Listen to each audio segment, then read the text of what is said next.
Hey friends, welcome back to another episode of Seed Talk with Lisa and Layne. Hey Layne. Hey Lisa, hello everybody. Yes, so friends, we're so glad you have dropped in here. And this is a really great one. Layne always seems to pull out the rabbits out of our hat, right? Of exactly what we need to hear when we need to hear it. So before we jump into her beautiful slideshow, and the topic, I just want to remind everybody that this podcast is made possible by thegardenersworkshop.com, which is what keeps Layne and I busy all day long, every day. And we would love for you to drop in over there and mosey around. So, Layne, what are we going to talk about today? Well, we are going to have some more soil blocking questions today. So, back in episode 74, we did a more general soil blocking frequently asked questions. And today we're going to be answering some of the most frequently asked questions that we get about blocking mix. So, how to make it, how wet should it be? People having problems with the blocks falling out of their blocker too early or getting stuck in the blocker, and what's going on. So these are the questions we are constantly getting and we're constantly answering. So we'll be going through some of those. And I just wanted to say thank you to everyone back in episode 74 that submitted your questions. I tried to include as many of them into this episode as I could that fit this theme. But if your question wasn't answered, don't worry, because we will try to incorporate it somewhere down the line. But thank you so much for submitting those. Oh, and Layne, thank you for reading them all and answering and acknowledging them. So that is just really fun. Oh, my pleasure. Okay, should we get started? We should. All right, so our very first question is going to be, can I use regular seed starting mix to make my soil blocks? Why or why not? And when I'm talking about regular seed starting mix, I'm talking about the stuff that's very light, very fluffy. What do you have to say about seed starting mix, Lisa? Sure. So in our experience, regular seed starting mix is exactly what you just described. It's made to be light and fluffy so that when you put it into a container, like a plug tray, air and water can freely flow through it. Well, that's kind of the opposite of what we want in soil blocks. We want soil blocks to be more compact and dense so that they hold together and make their own little container, right? So you can surely make soil blocks out of regular seed starting mix, but they typically don't hold up over the long haul until you get them out to the garden. And plus, we don't like to use sterile mix, which most seed starting mixes are. So blocking mix in particular, you want it to be denser. You don't want it to be light and fluffy, because remember, the blocks themselves are the containers. So they need to hold up freestanding from the time you sow those seeds to the time they're getting transplanted out in the garden. Yeah. And also those blocks, they have little air spaces around them, which allows the roots to air prune and helps to create these really healthy little seedlings. But that also means the blocks have more exposure on the sides to air and they're more prone to drying out. So you just really want a mix that's dense, it's going to retain moisture, and it's quite different from your typical seed starting mix. Right, right. And, I heard somebody explain a bread maker was actually at one of my talks when I was doing a lot of Mother Earth news fairs. I would do classes. And so there were a lot of other speakers always milling around, in the groups. And a friend her name was Vicky, that was a bread baker. She stood up and said, this is like to not use blocking mix is like not following the recipe when you make bread, and it's just not going to rise. It's not going to perform properly. And she really kind of brought it full circle. It made it easy to understand why it is so significant. It is. And if there's a particular mix that you have easy access to, of course, you can experiment with that and try to make your blocks with it. But just know, like Lisa just mentioned a minute ago, the differentiator tends to be how the blocks hold up in the long run. So whenever you're trying a new mix, really pay attention to how the blocks hold up over time, not just how they look in the beginning. Right. All right, so let's say you have a blocking mix that you've purchased pre-made. So maybe it's something like Fort V or some other potting mix you like to use for your blocks. Right. We always get this question, do I really need to sift my blocking mix prior to using? And what are the consequences if I choose not to sift it? So even when you're not soil blocking, those seed starting mixes that we were just speaking of Most often they're pretty fine because guess what, y'all? They've been sifted before you buy them. We recommend if that was not, that sifting is always beneficial. It removes the chunks. And the chunks just are going to make making the soil blocks difficult. And there is nothing more frustrating because I have had it happen is to go to sow a seed on the surface of a soil block and there's a little piece of bark Yes. embedded in the block right there. So you really can't sow a seed. So sifting just makes it more easy to be successful. Yeah, and keep in mind that a lot of times these pre-made blocking mixes, they might only be screened down to like a half-inch size or so. And Right. then you're making, if you're using the mini 3/4 inch blocker, you could end up having a chunk of something that's nearly a half inch inside Right. your 3/4 inch block, and it can just really cause a lot of frustration in the end.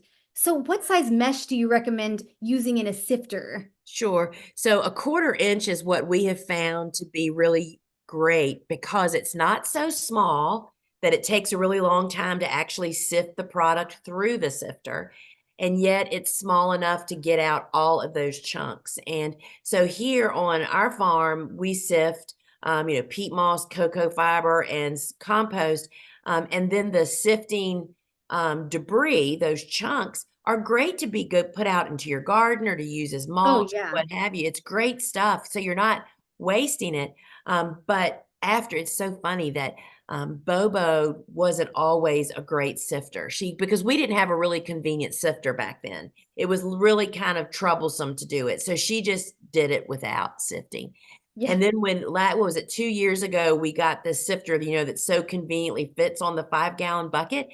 So she saw me sift and she said, I guess I could do that. Well, after she did it once, she said it is like night and day difference, how much easier and faster it is to make the blocks. And sowing the seeds was smoother, in her opinion. And she's I been soil agree. blocking a long time. Yeah.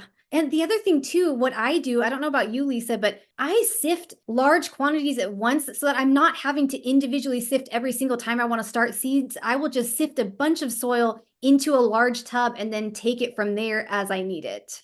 Exactly. You know that I was just in one of those farm stores a couple weeks ago waiting for something. So I was browsing and they had so many perfect size trash cans, like a 10-gallon trash can and a 15-gallon trash can. Some were metal, some were plastic with lids. And I thought to myself, those are the perfect sizes to do large quantities of peat or cocoa, and then another one of compost, and you can just have all your ingredients ready to roll and it just makes making the block and mix super simple. I agree. Okay, so now we're going to talk about making your own blocking mix if you don't have one that you want to buy pre-made. And something great about making your own is that you can customize some of the ingredients. So for example, if you're someone that doesn't want to use peat moss, you can actually use cocoa fiber instead. So Lisa, what are the ingredients in your soil blocking mix recipe? Sure. So I definitely copied this from Elliot Coleman. I mean, it's in his book, and it was just what I learned when I soul blocked, and I have never veered from it because it's simple and easy and cost effective to actually do it. So it's 16 cups of sifted either peat moss or cocoa fiber, 4 cups of sifted compost, and then a 1/4 cup each of green sand and rock phosphate powder. And all of those are best incorporated together dry. And then we add the appropriate amount of water. And so that small amount, 20 cups of product, will make approximately 500 small 3/4 inch blocks, or about 36 of the 2-inch blocks. And so, people look, I mean, I remember when we used to do shows and we had the pre-made bags of ready-made mix soil. It looks really small, but that little bag made over 500 of the small 3/4 inch blocks. And that's just part of the soil blocking um, pieces of the pie that come together. They just grow amazing little transplants, and the soil mix is just very different. It really is. And mixing your own is a really economical option. And we Yes. also have a recipe where you can scale this up to make more. And I will put a link in the show notes to the full blocking mix recipe, which includes this 20-cup recipe as well as a much larger quantity. Yes, it is very cost effective. And again, your idea, and we do it too, is to do a large amount at one time. Sifting just makes it really simple and easy all through the season. And what if someone can't easily find green sand or rock phosphate powder? Do they absolutely need to go in? And what could they use instead if they can't locate those? There's really not a good substitute. And I got that straight from Elliot. I met him twice through the years. And the first time was at a show where we were both speaking. And I said, people have trouble finding these. What would be the alternative? And he said, there really is not an alternative because, as he points out, it's the micronutrients that are a part of these products, rock phosphate powder and green sand, that do other things in his opinion. Green sand plays a role in it really retaining moisture, so there's more pieces to the pie. So what I say to people is, I mean, if you're in the United States, at least, it is green sand and rock phosphate is available on the internet. I mean, we sell it mixed, but you can also buy the components individually. And it goes a long way. So you won't have to buy it very often. So I encourage people to try to find those if at all possible. And you can look for other recipes as well. There are a lot of blocking mix recipes out there, so obviously feel free to experiment and find one that works Right. for you and suits you best. Okay, now we're going to talk about what you actually mix your soil in when you're ready to make some blocks. What are some mixing tub options and also tools for actually mixing up the soil and scraping off the bottom of your blockers before you stamp it onto your trays to flatten that bottom edge? Sure. So the tray that's pictured is the one that I actually started in like 20 years ago, that style, and we still use that. You need to mix for soil blocking in some type of container that is wide, but yet has raised edges so you can mix water. And so we found that to be really perfect. Kitty litter boxes, that type of product. And again, at that farm store the other day, they had we call them concrete mixing tubs. They're a little bit larger than this green tub we're looking at on the slideshow, but they're black, and they're pretty perfect too for actually mixing the soil in and containing the water and the soil together. And something to keep in mind when you're mixing in a tub that you're going to be using to actually fill your blockers and make your blocks is to make sure it has a decent sized flat bottom so Yeah, that your blocker can actually slide against it. If you try to do it in a bowl, you can do it, but it can get a little bit frustrating. that's a good point. And I've never done that, but you know what? I have seen people submit questions about that. Yes, a flat bottom is definitely great. And I will put the name of this particular potting tray in the show notes in case anyone's interested, but it's basically called a tabletop potting tray. Yeah, love that thing. Me too. And then in terms of mixing tools, there are some unlikely kitchen options that actually make the best tools for mixing your blocking mix. It's just too funny when I'm back, of course, in the dinosaur ages when I started farming 26 years ago and I was soil blocking. I mixed my soil because I needed a lot in a wheelbarrow. It was not very easy and convenient. It was a bit of a backbreaker, actually. That was before I was figuring things out. I was mixing it as I was starting seeds. I mean, I was doing everything kind of the opposite, right? So while I was doing it in the wheelbarrow, mixing the soil, I was using a shovel. But when the time came to put it into the tub to actually make the blocks, I exhausted every garden hand tool that I had out in my garden shed. Then I walked in my house and I was kind of an antique tool kind of collector. And there on the wall was an antique potato masher. And Oh, I thought, you know what? That looks like that would work. And lo and behold, a potato masher is the perfect tool. It's like a little hand hoe for mixing the soil, but then to use, as you indicated, after you fill the blocker, to use it to scrape the excess soil to flatten the bottom on its side is just perfect. So the potato masher for us has been the greatest tool for that. and I actually use a large slotted spoon. So it's just a big spoon with holes in it. I know some people like to use a putty knife. So just experiment and see which tool works best for you. But chances are you probably have something lying around your house that will work just fine. Yeah, that's a good point. Okay, here's another question. How much water should I add when I'm ready to moisten my soil blocking mix so I can make my blocks? And what should the texture of my moistened mix be? And this is a place where I think a lot of people go wrong because the texture is not exactly what you might be expecting. If I had not seen years before I even started flower farming on PBS, Elliot Coleman and his wife Barbara soil blocking on their little gardening show. And all I remembered about that show was that he said, if you can't get the blocks to come out of the blocker, it's too dry. And so I kind of was prepared to follow his recommendation. I am a big believer in measuring. That's why it's like, okay, there's about 20 cups of mix, is what I do in one round of making blocks. And so it's 1 part water to 3 parts dry mix. So we add about 6 to 7 cups of water to that volume of soil. And so that kind of guides me. And I've learned that I just like for my blocking mix to kind of be like a little less than soggy oatmeal.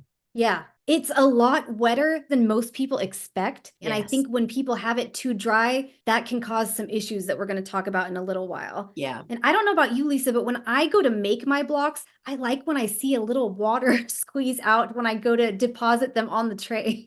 It's true. It's exactly, and it's so much easier to sow the seeds onto really wet blocks. Yes, that is so true. Especially for pelleted seeds, when you have a really wet block and you sow it, it just dissolves that pelleted coating almost instantly. And Yes. another tip too is sometimes it can be a good idea to actually add the water and mix your soil up a little bit in advance of when you're actually going to be using it so it can fully hydrate. In a perfect world, I would love to mix yesterday to make seeds, to do seed starting today, but that rarely happened for us. But you are exactly right. The texture improves with a little bit of time. It does. So 3 parts dry blocking mix to 1 part water. That's a really good jumping off point, but also use the visual cue of soggy oatmeal. Right, right, exactly. Okay, now we're going to talk about some issues with block ejection. So, how about the blocking mix seems to get stuck in my blocker? What am I doing wrong?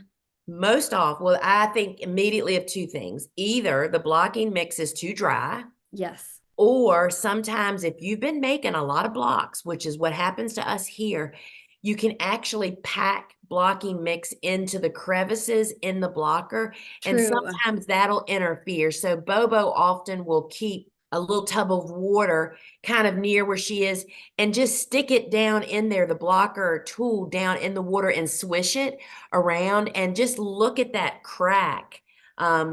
A lot on the blocker to make sure where it plunges, that's clear, because that can also cause a problem. And even just the act of moistening that blocker in the little bucket, like you're mentioning, that can also just help the block slide out a little bit easier. But Yes. I Yeah. definitely think dry mix causes a lot of the problems here. Yes. Okay, the next question, which is the opposite, is the blocking mix seems to fall out of my blocker prematurely. What am I doing wrong? So this could be, you've packed it, you've scraped the bottom, and you go to flip over the blocker and they just fall out before you even make it onto the tray. It's so frustrating. And that happens. And you can even, this picture, you can actually see there's a little more water in that tray that I would like to have. But usually that is from too much moisture in Yeah. the blocking mix. It's just too wet. It's just falling out. So you can either add a little more dry mix if you have it, or if you ran out of dry soil mix, you can just let it air out for a little while, Yeah. and that will help to Yeah. cure that problem. Yes. Okay, here's another great question. If I moisten too much mix, or if I create blocks and I don't end up using them, can I let that soil dry out and then use it again in the future? That's a really great question. So first, we often, we always start, it seems like we always have residual leftover wet mix in the tub. And yes, you just can allow that to air dry. You never want to scrape it into a container and put a top on it. You don't want to Right.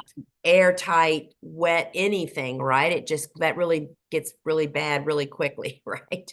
Yeah. So just let it air dry. And then the next time you go to mix soil, typically I break up, because it's typically a little harder, break Yes. it up a little bit, and then you can, rehydrate it. good point that it is a good idea to just break up that soil. If you have, let it dry out because it can get a bit hard and clumpy. A lot of Yes. times I'll just leave the soil in my mixing tub, let it dry out, and then like you mentioned, go back and break it up a little before I add more dry mix to it the next time. But Yeah, it because works perfectly fine.